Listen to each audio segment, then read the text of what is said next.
барномаи суҳбати рӯз. ассалому алайкум ҳаводорони иззатманд ва тамошобинони ҳамешагии барномаҳои шабакаи баҳористон. силсила барномаи суҳбати рӯз аст манзури шумо ва мо доир ба мавзӯъҳои мубрами рӯз бо шумо ҳамсӯҳбат мешавем ва албатта мо имрӯз хостем доир ба як мавзӯи бисёр муҳим, бемориҳои шадиди роҳҳои нафас. ва вобаста ба ин мавзӯъ мо мутахассисони соҳаро даъват намудем ки албатта бо ишон ҳамсӯҳбат мешавем ва дар аввали фурсат ман мехоҳам меҳмононро ба шумо тамошобинони азиз муаррифӣ бикунам. Фарида Худойдодова, муовини директори муассисаи давлатии маркази ҷумҳуриявии таълимию клиникии тиббии оилавӣ. Абдуаҳад Раҳимзода, сардори шуъбаи дастурию методии муассисаи давлатии маркази ҷумҳуриявии таълимию клиникии тиббии оилавӣ. бисёр хуш омадед. ва Зарина Искандарова, мутахассиси шуъбаи таҳлили рушди тибби оилавӣ. бори дигар хуш омадед ба барномаи мо ва ман бовар дорам ки албатта вобаста ба мавзӯе ки имрӯз мо интихоб намудем, бемориҳои шадиди роҳҳои нафас, шумо албатта маълумотҳои дақиқ, маълумотҳои сареҳро ба тамошобинони шабакаи баҳористон пешниҳод мекунед. Сараввал мехостам пурсам ки худи бемориҳои шадиди роҳҳои нафас чӣ гуна беморӣ аст? бемориҳои шадиди роҳҳои нафас ин як гурӯҳи бемориҳое мебошад ки хусусияти сироятӣ дорад. Барангезандаи асосии ин бемориҳо вирусҳо, бактерияҳо мебошанд. ба киҳо ба ин бемориҳо бештар гирифтор мешаванд? Инҳо ин сараввал кӯдакон мебошанд, пиронсолон ва шахсоне ки дар ҷойҳои ҷамъиятӣ фаъолият мекунанд. ба мисоли табибон, омӯзгорон, хонандагони мактаб ва ғайраҳо. хуб, кӯдакон барои чӣ ба ин беморӣ осебпазиранд? Чунки иммунитети онҳо фаъол нест, инкишоф наёфтааст. бале, кӯдакони моҳҳои аввали ҳаёт ба ин беморӣ камтар гирифтор мешаванд аз сабабе ки онҳо иммунитети пассив доранд, чун аз шири модар ё аз худи модар дар батн будан ҳамин иммунитетро мегиранд. агар модар дар давоми ҳаёташ ба ҳамин бемориҳо гирифтор шудагӣ бошад. кӯдакон дар нимаҳои дуюми соли аввали ҳаёташон баъд бештар ба ин бемориҳо гирифтор мешаванд ва гурӯҳи хавф ҳам мебошанд. аз ҳамин сабаб ҳангоми вақте волидайн агар дар кӯдакони худ диданд, бояд зуд ба табибони оилавии минтақаи хизматрасонии худ муроҷиат намоянд, чунки онҳо зуд ба оризаҳои бемориҳои сирояти роҳҳои нафас зудтар гирифтор мешаванд. саломат бошед, ташаккур барои шумо. ин замон аз ҷониби як гурӯҳ хонандагони фаъол ки пайваста бо муассисаи давлатии китобхонаи миллии Тоҷикистон ҳамкорӣ доранд, саволҳо омода намуданд барои шумо ва ман бовар дорам ки албатта ба саволҳои эшон шумо посухҳои дақиқ хуб хоҳед гуфт. ва Марҳамат, кӣ савол дорад? барои пешгирӣ кардани бемориҳо, хонаҳои истиқоматӣ, кӯчаҳо ва биноҳои ҷамъиятиро барои тоза нигоҳ доштан чӣ тавсияҳо медиҳед? пеш аз ҳама аз тозагии худамон оғоз кардан лозим аст. ҳар як нафари шумо бояд пеш аз ҳама оиди тозагӣ, оиди пешгирӣ фикр кунед. яъне пеш аз ҳама тозагии бадан. ва чӣ қадр ки қайд кардед барои тозагии хона бошад ё ҷои хуби шумо, ҳатман шумо бояд ки дар як рӯз аз 3-4 маротиба зиёд ҳавои хонаро тоза кардан лозим аст. яъне дар он ҳолате ки шумо дар хона хоб нестед ё ягон кор надоред, бояд дару тирезаи хонаро ҳатман кушода то 10-15 дақиқа нигоҳ кунед, то ин ки ҳавои хона иваз шавад. ва албатта ҳар рӯз тозагии хона, яъне тозагии чанги хонаро гирифтан лозим аст бо латтаи намнок ва ҳама чизҳоро ҳаракат кардан корост ки дар хона чиз бисёр набошад, яъне ҳама чиз ҷобаҷо бошад. ва тозагии кӯча ёки пеши дар ё ҳавлӣ ҳам беҳад муҳим аст. дар кӯча ё дар пешхона мо чизҳои ки онро мо бояд ба партов партоем, мо дар кӯча напартоем. ё гӯем ҳозир дар бораи маскаҳое ки шумо истифода мебаред, вақте ки шумо онро истифода бурдед бояд ки онро оварда ба сатили партоид на балки дар кӯчаҳо ва вақте ки мо агар бинем дар кӯча ҳамин корҳоро бояд ки ба якдигар тавсия диҳем ки мо бояд ин корро накунем. саломат бошед. ман мехостам аз муаллима пурсон шавам ки худи сарчашмаи хоб бемориҳои шадиди роҳҳои нафас чи аст? Аз куҷо пайдо мешавад? бемориҳои шадиди роҳҳои нафас ин бемориҳои мавсимӣ мебошанд ва тағйир ёфтани ҳарорати ҳаво ин бемориҳо рушд меёбанд, равнақ меёбанд, авҷ мегиранд. хуб, сабаби асосии бемориҳои шадиди роҳҳои нафас ин гипотермия мебошад, яъне ки дигар шудани ҳарорати ҳаво.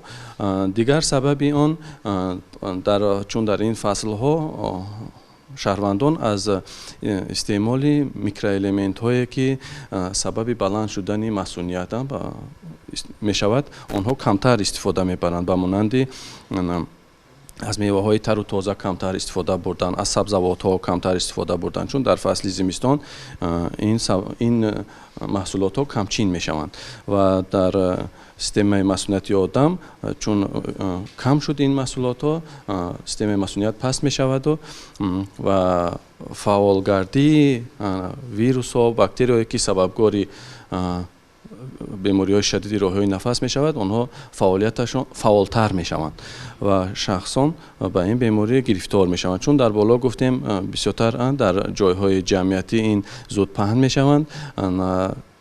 муҳлати инкубатсионӣ ё ин ки давраи пинҳонии ин беморӣ вобаста аст аз намуди ҳамун барангезанда, ки вай барангезандаи он вирус буд ё бактерия буд, ин 15 рӯзро дар бар мегирад. ҳатман бояд ки кӯдакон реҷаи рӯзро риоя намоянд. риояи реҷаи рӯз ин маънои он дорад ки вақте ки шумо дарс мехонед, майнаи сари шумо монда мешавад ва шумо ҳатман бояд дам гиред, яъне ки дар ҳавои тоза гашту гузор кунед, бояд бо варзиш машғул шавед ва ҳам бо китобхонӣ машғул шавед ва ин ба он оварда мерасонад ки масунияти шумо ба он ҳолате мерасад ки он бемориро метавонад қабул нанамояд. Яъне ин як сабаби барқарор кардани иммунитети организм аст. Бале. Саломат бошед. Ташаккур барои шумо. Марҳамат, ки суол дорад? Марҳамат шумо. вақте ки ба ҳамин бемориҳо дучор шудам, бояд мо кадом қоидаҳоро риоя намоем ва аз кадом намуди хӯрокҳо даст кашем? Беҳтарин. ташаккури зиёд. чуноне ки дар боло зикр гардид ки бемориҳои шадиди роҳи нафас тавассути узвҳои нафаскаши дохили организми мо мешавад. бинобар ин қоидаҳои зерин бояд риоя карда шаванд. қоидаи якум ин бояд ҳатман пеш аз тановул намудан, пеш аз оне ки аз боғча мегарданд, аз дарс бармегарданд ба хона, ҳатман бояд ки қоидаи беҳдошт, яъне ки қоидаи риояи дастонро, шустани дастонро риоя намоянд.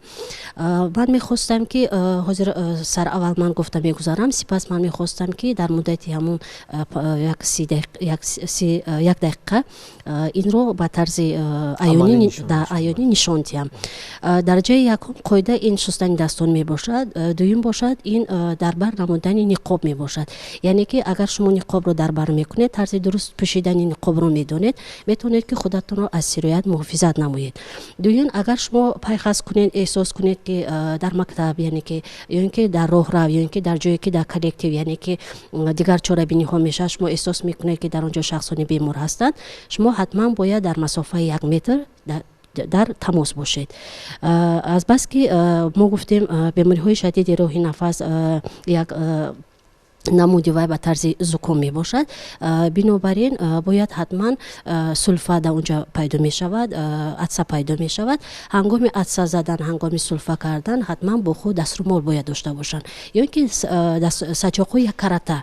ҳангоми сулфа кардан ҳатман даҳони бинии худро мепӯшанд ва ин сачоқҳое ки истифода бурда мешавад ҳатман ба партофта мешавад.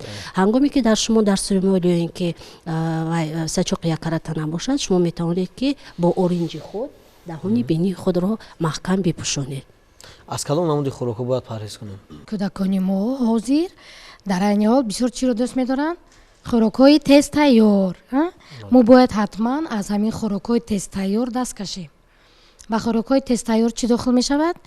ин пеш аз ҳама он намуди хӯрокҳое ки шумо мисол аз дар назди мактаб вақте ки аз қабили ходдог гамбургер ва мо бояд аз ин даст кашем ва умуман ин ҳам дар беморӣ ҳангоми беморӣ ва умуман ҳаракат кунед ки аз ҳамин хӯрокҳо хеле хеле кам истеъмол кунед, чунки ин хӯрокҳо он қадар ғизонокияшон зиёд нест ки барои инкишофи организми шумо фоида биёрад. Ҳаракат кардан лозим аст ки бисёртар аз меваю сабзавот истифода барем. ҳозир бозорҳои мо аз меваю сабзавотҳо хеле фаровон ҳаста. Аз даврҳои пештара дида ҳозир мо метавонем дар 4 фасли сол дар бозорҳо меваю сабзавоти ватании худро дарёфт намоем. Ва аз кадом хӯрокҳо даст кашидан лозим аст? Аз сабзавотҳои дар намак хобонда ё ин ки консерва карда шуда, ё ки гӯем ки бо намуди якчанд хӯришҳое ки дар таркибаш зиёд маҳсулот дорад, шумо бояд даст кашед, чунки он маҳсулотҳое ки дар намак хобонда шудаанд, намак метавонад аз организм зиёд лобҳои зиёдро хориҷ кунад. Яъне вақте ки лоб зиёд шуд, сулфа зиёд мешавад ва рафтани оби бинӣ зиёд мешавад ва ин беморӣ метавонад ки дуру дароз тӯл кашад ё авҷ гирад. саломат бошед, ташаккур барои шумо. Ва бинандагони азиз, вобаста ба ҳамин чӣ гуна ки муаллими азиз пештар қайд карданд, мехоҳем чанд тавсияро ба таври амалӣ ба иштирокчиён ва ба тамошобинон нишон диҳанд. Марҳамат. ман мехоҳам ки бо диққат бошед ва инро амалан ба шумо нишон медиҳам. Бале, марҳамат. дар дараҷаи якум мо ҷумаки обро мекушоем ва то анҷоми дастшӯӣ ҷумаки об маҳкам намешавад. ҷумаки обро кушодем, баъди ҷумаки обро кушодан мо истифода мебарем аз собуни моеъ, яъне ки аввал дастонро тар мекунем, баъд як қатра аз собуни моеъ мегирем ва чӣ кор мекунем? Ҳарди дастро соиш медиҳем. баъде ки ҳарди дастро соиш додем, амалҳои минбаъдаи мо ба тарафи дасти чап ва дасти рост такрор мешавад. Яъне ки мо чӣ кор мекунем? Аввал дастонро соиш медиҳем, сипас аввал дасти чап, баъдан дасти ростро, кафи дасти ростро бо ҳамон кафки собуни моеъ молиш медиҳем. Амали дуюми мо ин соиш додани байни панҷаҳо. Аввал дасти чап, сипас дасти ростро соиш медиҳем. баъди панҷаҳои беруниро соиш додан, мо мегузарем ба соиши панҷаҳои дарунӣ, яъне дасти чап ва сипас дасти рост. баъде ки соишро тамом кардем, мо мегузарем ба намуди қулфак, яъне ки соиш додани қулфак дасти чап ва соиш додани қулфак дасти рост.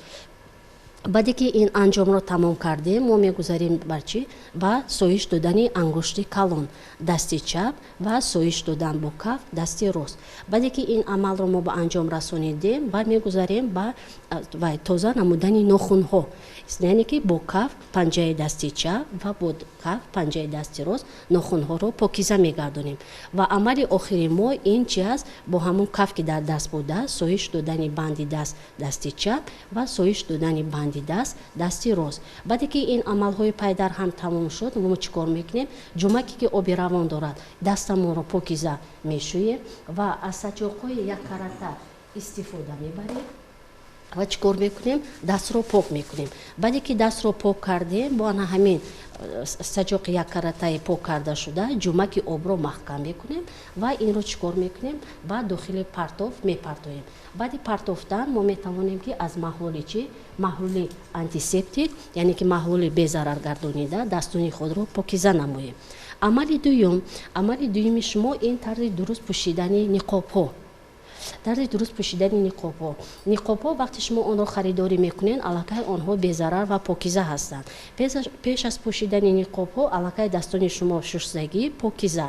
шумо метавонед ки аз ду тарафи ниқоб истифода мебаред ва шумо ҷое ки дар он резин ҳаст, онро бояд ки ба тарафи бинӣ маҳкам мепӯшед ва сипас агар ки дар ин рахҳо бошад, агар шумо инро мекушоед, чунки ин бояд ки дуруст мустаҳкам ҷойгир шавад ва қисме ки резин дорад, инро ба бинӣ мустаҳкам мекунед. бояд ки ягон қатраҳои зарраҳое ки барангезандаҳои мо гуфтем аз вирусҳои дигар паҳн мешавад, бояд ки дохили роҳҳои нафас нашавад.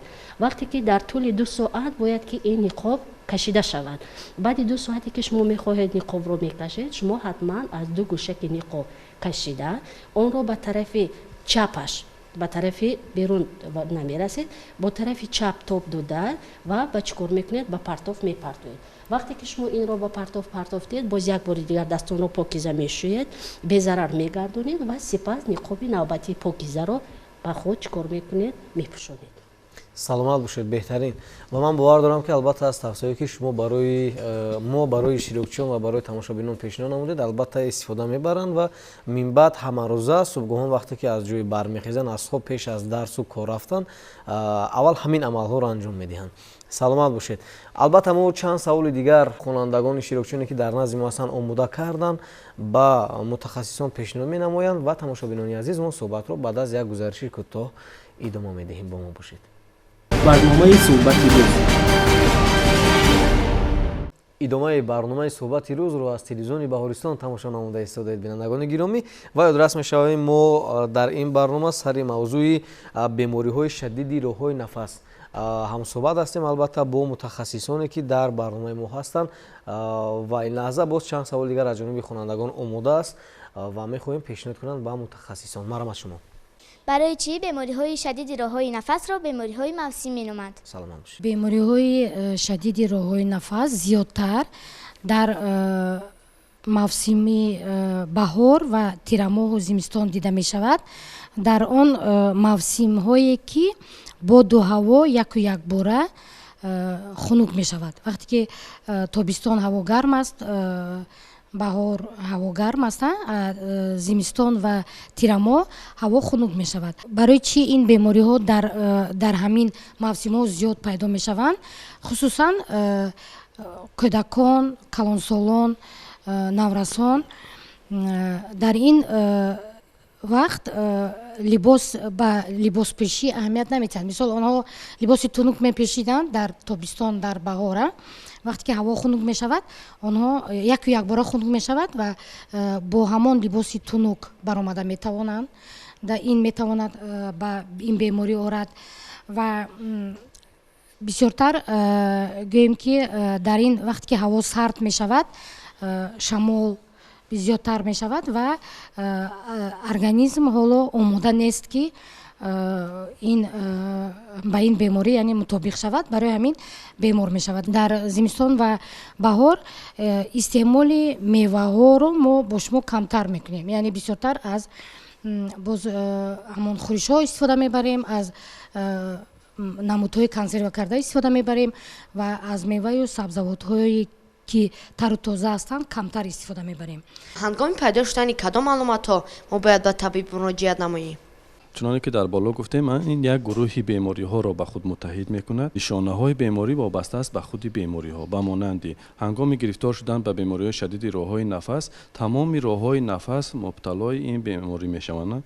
خب به مانند پنه‌شده ترین آنها رینیت شدید، رینوفارینگیت، تانزیلیت، برانخیت، به مانند این اصطلاح های طبی است. خب هنگام پیدا شدن رینیت شدید در بیمار، محکم شوی بینی دماغ، رفتن آب بینی، کم شدن بوی حس کنی، وقتی که این علامت ها شد البته که در بیمار بی‌حالی پیدا می شود، درد سر پیدا می شود. برای چی ما تاکید می نماییم که باید حتمی هنگام همین پیدا شدن همین بیماری های شدید راه های نفس به طبیبان عائلوی مراجعت کرد، چون که آنها معین می نمایند همین برانگیزنده بیماری را که این خصوصیت ویروسی دارد یا باکتریوی. در اکثر حالات ها رینیت شدید این خصوصیت ویروسی دارد و با حاجت به استفاده بردن آنتیبیوتیک ها نیست و این خود به خود میتواند در دوام 3-4 روز گذرد. دیگر بیماری رینوفارینگیت شدید، در این علامت هایی که در بالا گفتیم به این همراه می شود درد گلو. در این حالت هم اکثر وقت برانگیزندش ویروس می باشد و وقتی که شما با طبیب برای چیز میگیم که به خود معالجه کنید دست نزنید، طبیب معین میکند این را که کدام درجه بیماری است. اون وزنینش سبک است، میانه وزنین است و وابسته به همون توصیه ها را به شما میدهد. яке аз ин тавсеҳо ин ғарғара намудани гулӯ бо намакоб ва коркарди биниам ковокии биниам бо намакоб, яъне ки дар як стакон об як қошуқча намак илова менамоянд, дар ҳарорати хона бошад ҳарорати об ва бо ҳамон ғарғараи ковокии бинӣ ва ковокии даҳонро мекунанд. дигар бемориаш танзилит мебошад ки андак шадидтар мегузарад. Дар ин вақт ҳароратбаландӣ мешавад, чун барангезандааш дар аксари ҳолатҳо бактерия мебошад ва бактерия аз худ токсин ҳосил мекунад ва ин токсин ба гардиши хун ворид мегардад. ба бемори мо аломатҳои беҳолӣ, бемадорӣ, дарди буғумҳо, дарди ҳатто гурда, дарди миён пайдо мешавад ва ҳатман ба табобати дар аксари ҳолатҳо ба табобати доругӣ ниёз дорад ва метавонад дар сурати беэътиноӣ кардан дар бемор бемории тарбод яъне ориза диҳад ва ин табобати дурударозро талаб мекунад, то 5 солаҳо давом метавонад кунад. ё ин ки ба бемориҳои роҳҳои пешобгузар, ба бемории пиелонефрит мегӯем ба истилоҳ, ба ҳамон гирифтор шавад ки ин метавонад ба рушди ҳамин кӯдак дар оянда зарар расонад. ё ин ки бемориҳои шохчаҳои шуш, бронхит. дар ин ҳолат ҳам дар аксари ҳолатҳо барангезандааш хусусияти вирусӣ дорад ва метавонад ки то 2 ҳафта давом кунад. ба чӣ хотир бояд ба назди табиб муроҷиат кунем, то ки онҳо беморро табиб бояд ба истилоҳ аускултатсия мегӯям гӯш кунад, ки то фаҳмад ки дар он чӣ намуди садоҳо ҳаст ва муайян кунад ки то ориза натиҳад ба бемории илтиҳоби шуш наравад, ки табобаташ душвортар мешавад. дар сурати он ки агар мо беаҳамиятӣ зоҳир кардем ва масалан бемориҳои шадиди роҳи нафасро яъне назарногир донистем, оқибат ба кадом бемориҳои шадид оварда мерасонад, ки воқеан дигар муолиҷа кардан ғайриимкон аст? бисёр хуб, ин бемориҳои шадиди роҳҳои нафасро дар аксари ҳолатҳо мо нодида мегузарем, чун мегӯем хай шамол хӯрдааст, мегузарад, лекин дар худ оқибатҳои бениҳоят хатарнокро дорад, ба монанди абсеси танзиларӣ мегӯянд, думали танзиларӣ, ё ин ки илтиҳоби пардаи нақорапардаи гӯш ё атити миёна мегӯем мо фасодию, ё ин ки ба бемориҳои ҳатто оризаҳои мисол танзилит, чуноне гуфтем, бемориҳои шадиди роҳҳои пешобгузар ба метиҳад, ё ин ки буғумҳо ба монанди тарбод метиҳад. ва ин ҳатто агар тарбод бошад, дар ин сурат мо критерияҳои дорем, критерияҳои табибон истифода мебаранд, колони ҷонс, хурди ҷонс, ба монанди кардит, харея, то мағзи сараш ба ҳатто фронтит, гаймарит, ин оризаҳо ба оварда мерасонад, ки табобати ҷиддиро талаб мекунад ва ҳатто ин дурмадароз метавонад беморро азият диҳад. саломат бошед, ташаккур барои шумо. ва ман бовар дорам ки минбаъд аз ин тавсияҳое ки мутахассисон пешниҳод намуданд, албатта тамошобинони азизи мо хуб диққат доданд ва дар сурати он ки ягон намуди беморӣ вобаста ба шамолхӯрӣ ё ин ки бемориҳои албатта роҳи нафас дар онҳо пайдо мешавад, яъне дар ҳолати вазнин шудан ба худ муолиҷакунӣ даст намезананд ва ҳатман ба мутахассисони соҳа муроҷиат мекунанд. ва ман бовар дорам ки бо муроҷиат намудан метавон ҳарчи зудтар роҳи пеши ҳар гуна бемориҳоро гирифт ва зудтар шифо ёфт. хуб, саволи дигар ҳаст Марамат? мо бояд чӣ гуна худро омода намоем, то ки ба бемориҳои шадиди роҳҳои нафас гирифтор нашавем? барои омода намудани худ ва тайёр намудани бунияи худ, организми худ дар дараҷаи аввал мо бояд ки дар мавсими тобистон бояд ки бадани худро обу тоб диҳем, бештар ба варзиш машғул шудан, дар ҳавои тоза сайру гашт намудан ва инчунин қоидаҳое ки дар боло зикр намудем, яъне ки дар мавсими сармо ё ин ки дар баҳор риоя намудани шустани дастон ва инчунин тарзи дуруст истифода бурдани ниқобҳо, бештар инҳо тавсия дода мешавад. ва ҳатман бояд ки дар ҷойҳое ки сер одам ҳастанд, бояд ки аз он ҷойҳо дури ҷустан ин дар дараҷаи аввал меистад. дар ҳолати бемор будан ба кадом намуди варзишҳо мо машғул шуда метавонем? бо варзиш машғул шудан ҳама вақт лозим аст. вақте ки бемор агар ки ҳолати шадид бошад, агар бо тасби баланд бошад, ҳолаташ натавонад мисол ҳаракатҳои зиёд кардан, бояд ки як дусе рӯз аз бо варзиш машғул шудан худро нигоҳ дорад. ва вақте ки ҳолати агар ҳолат на он қадар вазмин бошад, мисол шумо ба мактаб равед, шумо метавонед танҳо бо варзишҳои сабук машғул шавед, яъне ки дар як рӯз то ним соат ҳаракат кардан, роҳ гаштан, бояд бо он машғул шавед. ва вақте ки пурра аз беморӣ раҳо ёфтед, метавонед бо варзиши худ машғул шавед. ташаккур, саломат бошед. ва ман бовар дорам ки албатта ба саволҳои худ шумо посух гирифтед, дуруст аст? саломат бошед. дар охир чӣ сухани яъне нагуфтан монд ки албатта бояд ҳамчун як тавсия, ҳамчун як маслиҳат ба тамошобинони мо пешниҳод шавад ҳаст? дар охир гуфтанӣ ҳастам ки доимо солим бошед, доимо саломат бошед. он мушкилиҳое ки агар дар шумо пайдо шуд, ҳатман ба мутахассисони тибби оилавӣ наздиктарини худ муроҷиат намоед. саломат бошед. Ташаккур барои шумо. ва мо низ боварии комил дорем ки албатта тамошобинони азиз минбаъд дастуру қоидаҳое ки албатта аз ҷониби мутахассисони соҳа бароятон пешниҳод шуд, сармашқи кори ҳаррӯзаи хеш қарор медиҳед. ва ман бори дигар ёдрас мешавам ки дар барномаи имрӯзаи мо қарор доштан Фарида Худоидодова, муовини директори муассисаи давлатии маркази ҷумҳуриявии таълимию клиникии тиббии оилавӣ, Абдуаҳад Раҳимзода, сардори шуъбаи дастурию методӣ муассисаи давлатии маркази ҷумҳуриявии таълимию клиникии тиббии оилавӣ ва ҳамзамон Зарина Искандарова, мутахассиси шуъбаи таҳлили рушди тибби оилавӣ. саломат бошед. Ташаккур барои даъвати моро пазируфтан, ба барномаи мо меҳмон шудан ва ман бовар дорам ки албатта аз суҳбати шумо тамошобинони мо тавонистанд чизе ба худ бигиранд.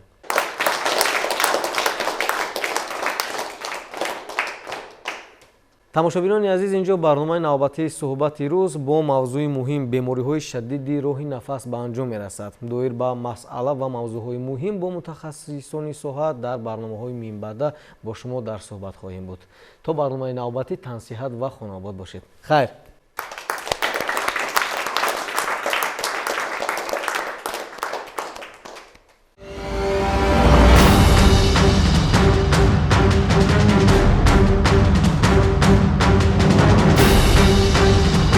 برنامه صحبت روز